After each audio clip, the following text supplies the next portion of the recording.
من گدای با کلاسم با قلم در میزنم. شاعرم هر شب به دیوان دلم سر میزنم. با غزل گاه ترانه گاه هم سپید، از خودم نقش بروی بوم دفتر میزنم. میکشم خود را شبیه عاشق مجنون صفت،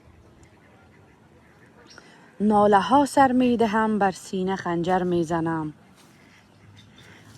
گاه در طنز سیاهی می نویسم درد را، گاه در شعر سپید نقش بهتر میزنم. با دو بیتی وصف ابروی نگار در خیال،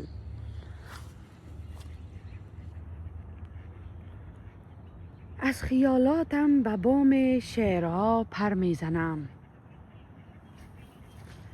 گرچه بی چیزی به ظاهر قلب شعرم را طلاست، در غزل شاهم بر روی شعرها زر میزنم.